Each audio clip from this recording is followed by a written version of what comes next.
Hey guys, in this video, we're going to take a look at how you can enable or disable lock network and security for a secure lock screen on the Samsung Galaxy S22 series. First, tap on the home button to go back to the home screen. Then swipe down at the top and tap on the settings icon. In settings, go down and tap on lock screen.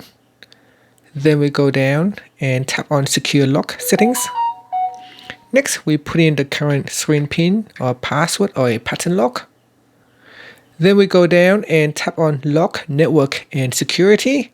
Tap on the toggle button to switch it on or turn it off.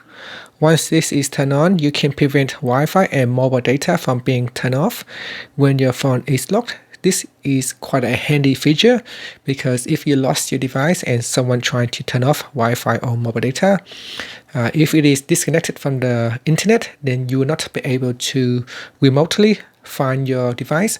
So by forcing the device to have this turn on, then you can quickly have more chances of finding your lost or missing device. And that's it. Finally, you can tap on the home button to go back to the home screen. Thank you for watching this video. Please subscribe to my channel for more videos.